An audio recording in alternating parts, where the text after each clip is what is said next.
Welcome to The Explainer. I am absolutely thrilled you're tuning in. This explainer was created by Forge College, and today we are officially putting on our detective hats. We're going to dive deep into a Solana CSI story to secure that basic cross-program-invocation, or CPI, that we built in the previous lesson.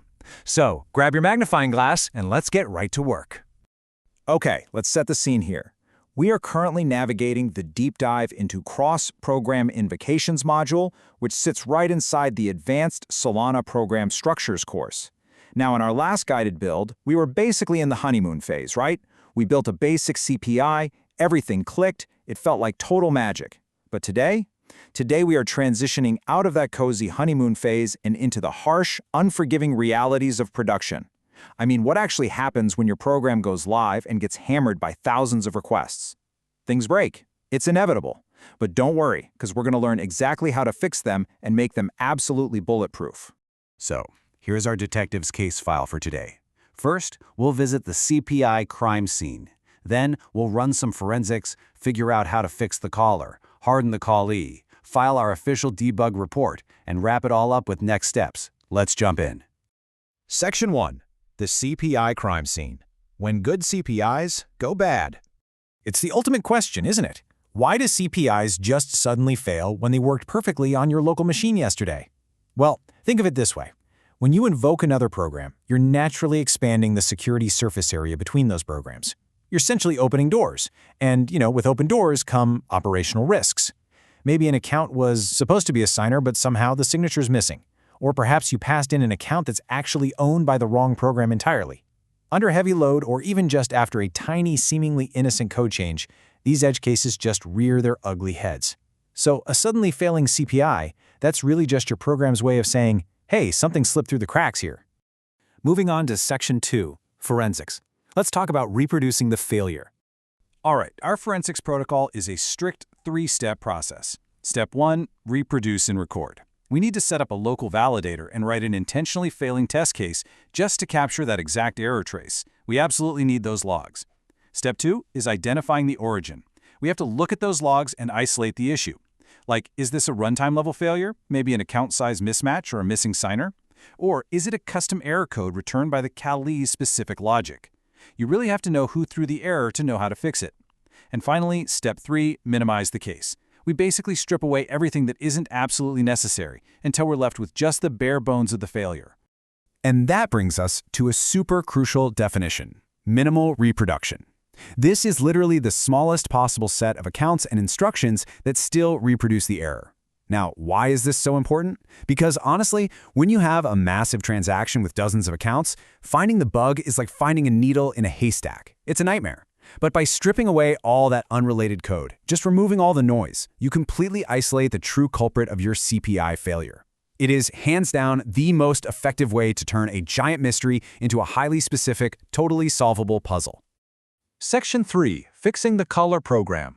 It's time to stop the panic. Okay, look at the comparison here. On the left, we have the bad approach, using unwrap or try into without any proper error handling. Honestly, this is just reckless. If the callee throws an error, unwrap causes your caller program to throw an unhandled panic tantrum and abruptly abort the entire transaction. Really not a good look for production. On the right, though, we have the good, engineering-grade approach. We use map error to catch those callee errors and literally translate them into descriptive, higher-level custom program errors. This means that instead of your program just crashing mysteriously in the dark, it gracefully tells you, hey, I failed, and here's exactly why. Translating your errors keeps your CPI flows predictable and, more importantly, traceable.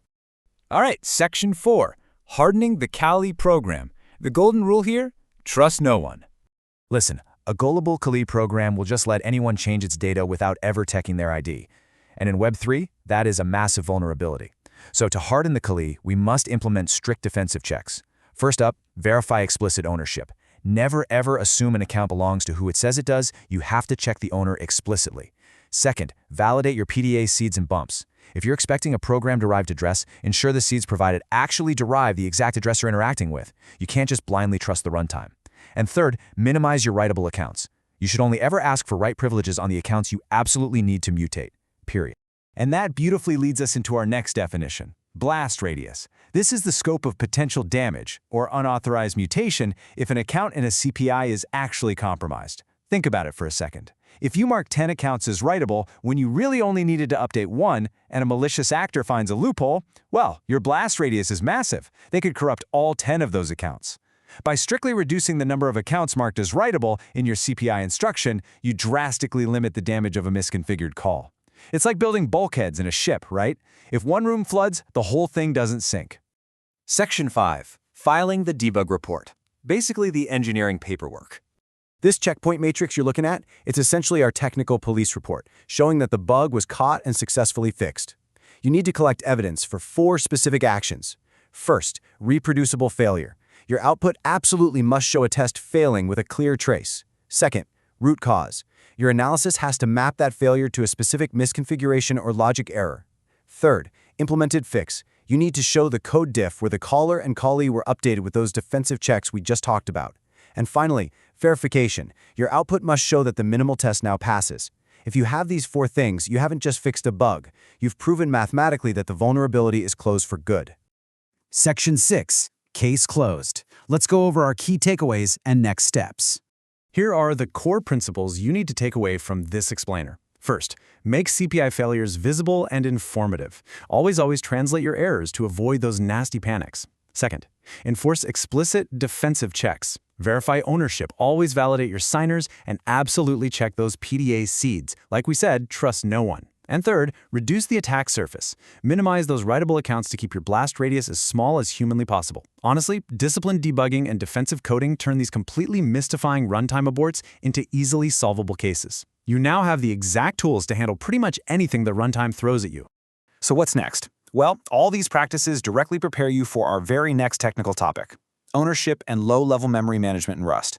We're going to be diving super deep into how account data is laid out at the actual binary level. Real quick, I want to remind you that this explainer was made by Forge College. I highly encourage you to visit forge.college to learn more about this subject, explore the rest of the Solana track, and discover a bunch of other fascinating Web3-related topics. Thanks so much for learning with me today. But before you go, ask yourself this.